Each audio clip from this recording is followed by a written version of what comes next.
Mari kita buka mata dan lihat ke sekitar.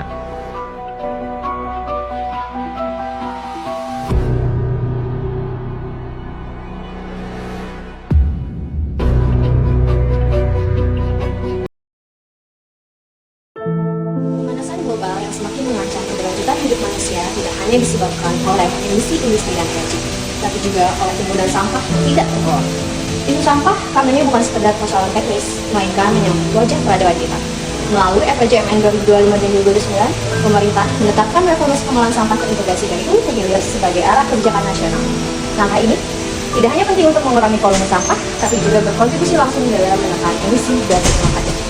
Menteri Lingkungan Hidup Hanif Faisal Nurrafiq menekankan strategi pendekatan hilir salah satunya dilakukan melalui penerapan teknologi Refuse Drive Well (RDF). RDF ini menawarkan solusi ganda, mengurangi tekanan TPA, menurunkan emisi, dan juga memanfaatkan sampah sebagai sumber energi dalam ekonomi sirkular. Pertanyaannya kini, sejauh mana RDF dapat menjadi solusi efektif bagi strategi Indonesia dalam menekan emisi?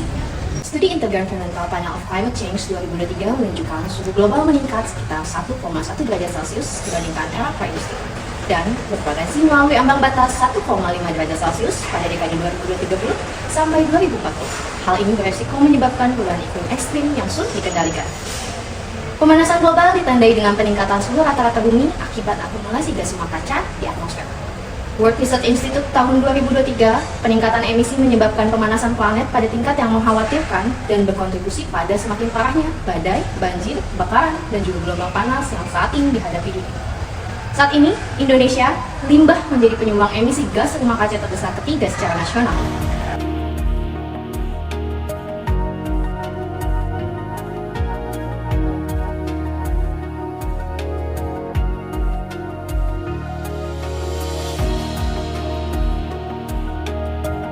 Artinya, sampah hanya ditumpuk tanpa proses pengelolaan.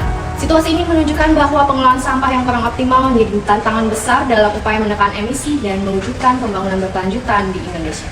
Lalu, apakah Refuse Drive Well (RDF) menjadi strategi baru Indonesia dalam menekan emisi? Salah satu inovasi yang kini mulai diimplementasikan di Indonesia adalah Refuse Drive Fuel atau RDF.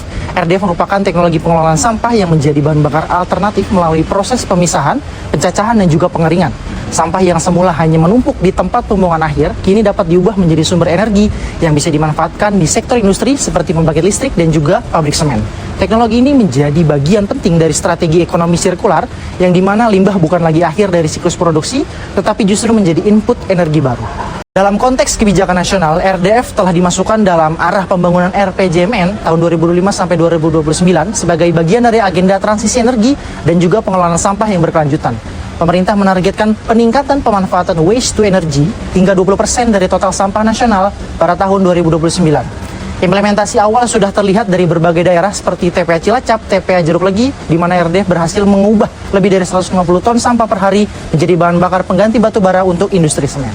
Manfaat RDF tidak hanya dalam menekan emisi karbon, tetapi juga dalam mengurangi ketergantungan pada energi fosil dan juga memperpanjang umur tempat pembuangan akhir. Setiap ton sampah yang diolah melalui RDF dapat mengurangi emisi gas rumah kaca hingga 1,5 ton CO2 ekuivalen dari UNEP 2022. Dengan demikian, RDF menjadi langkah nyata menuju transisi energi bersih yang sejalan dengan komitmen Indonesia dalam Paris Agreement untuk mencapai net zero emission tahun 2060. Namun, keberhasilan RDF tentu memerlukan dukungan dari berbagai pihak untuk mencapai keberhasilan, mulai dari pemerintah daerah, sektor industri, hingga masyarakat.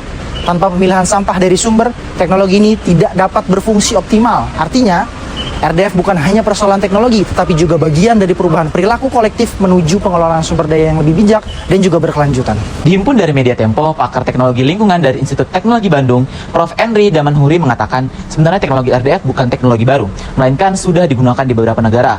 Teknologi RDF yang digunakan di Indonesia diperkenalkan dari Jerman. Walau begitu, teknologi RDF sangat cocok dengan sampah di Indonesia, karena sampah di Indonesia kebanyakan adalah sampah organik. Selain itu, dalam pengembangan RDF di Indonesia, seperti yang dikutip dari siaran pers pada tanggal 31 Juli 2025, Kementerian Lingkungan Hidup, Badan Pengendalian Lingkungan Hidup atau KLH BPLH, menegaskan langkah konkret dalam transformasi sistem pengelolaan sampah nasional. Menteri LH Kepala BPLH, Hanif Faisal Nurrafiq, yang meresmikan fasilitas pengolahan sampah terpadu berbasis teknologi RDF di Kabupaten Sukabumi, yang merupakan sebuah inisiatif yang mengubah sampah menjadi energi bersih dan bernilai ekonomi tinggi untuk menghemat penggunaan bahan bakar fosil serta mendorong ekonomi sirkular. Inisiatif RDF ini mendukung target RPJMN 2025-2029 yaitu 51,21% pengelolaan sampah nasional pada 2005 dan 100% pada tahun 2029. Inisiatif RDF ini mendukung target RPJMN 2025-2029 yaitu 51% pengelolaan sampah nasional pada 2025 dan 100% pada 2029. RDF sangat ekonomis, hanya sekitar 300.000 per ton. Ini paling murah dan terjangkau bagi pemerintah daerah, ujar Menteri Hanif.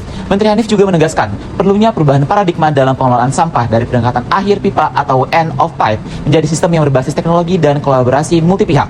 KLH BPLH saat ini melakukan pendampingan intensif bagi pemerintah daerah di seluruh Indonesia untuk memperkuat sistem pengelolaan sampah yang berkelanjutan. Namun di sisi lain, berbagai pihak juga berbeda pendapat seperti Greenpeace Indonesia mengkritik operasional RDF Plan oleh pemerintah Jakarta di Rorotan, Jakarta Utara. Fasilitas tersebut tetap berjalan walau belum ada solusi menghilangkan bau menyengat yang mengganggu masyarakat sekitar dan menimbulkan infeksi saluran pernapasan atau ISPA. Selain tidak menyelesaikan akar masalah, proses RDF juga menghasilkan polusi udara yang signifikan, yang semakin memperburuk kondisi lingkungan dan kesehatan masyarakat, kata Kepala Greenpeace Indonesia, Leonard Simajuntak, dalam keterangan tertulisnya yang dikutip pada Senin 24 Maret 2025.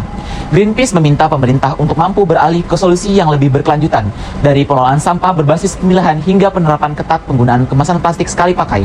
Menurut Ibar, penanggulangan sampah di hilir tidak akan berdampak signifikan apabila rantai sumber pencemaran atau di hulu tidak diputus lebih dulu. Selain itu, seperti yang dikutip dari siaran pers Walhi pada tanggal 26 Maret 2025 tentang salah arah penanganan pencemaran RDF Plan Rorotan Jakarta, menyatakan bahwa penanganan pencemaran lingkungan akibat uji coba RDF Plan Rorotan oleh pemerintah Provinsi DKI Jakarta salah sasaran. Hal ini didasari pada upaya penanganan Pemprov DKI Jakarta yang berfokus pada hal teknis untuk menghilangkan indikator terjadinya perubahan fisik lingkungan. Sebagaimana diketahui, RDF Rorotan telah melakukan beberapa kali uji coba sejak Februari 2025. Berdasarkan informasi dari masyarakat, uji coba tersebut menghasilkan perubahan fisik lingkungan yang ditandai dengan bau yang tidak sedap yang diduga bersumber dari sampah dan bahan kimia. Selain itu, masyarakat juga melaporkan cerobohan asap RDF Rorotan yang mengeluarkan asap hitam tebal ketika uji coba. Ini gue lagi makan, ini bisa gue lepas, biasanya nggak seperti ini. Anak gue akhirnya meriang, sakit panas, pilek, dan bantalnya juga sakit. Gue yakin ini gara-gara RDF ini, dari asapnya itu. Selain itu, dan ditambah berbagai aktivitas masyarakat juga terganggu yang berakibat pada penurunan kualitas hidup, kohesi sosial, dan penurunan ekonomi masyarakat setempat. Jika RDF adalah langkah awal, kapan kita siap melangkah ke solusi yang lebih berkelanjutan? Harapannya, kontribusi setiap pihak mulai dari pemerintah, pelaku usaha, hingga masyarakat dapat menjadi pijakan menuju perubahan yang nyata. Terlebih, peran masyarakat merupakan kunci utama keberhasilan mitigasi emisi dari sektor ini, mulai dari perubahan perilaku konsumsi hingga partisipasi aktif dalam sistem pengelolaan sampah yang berkeadilan bagi lingkungan.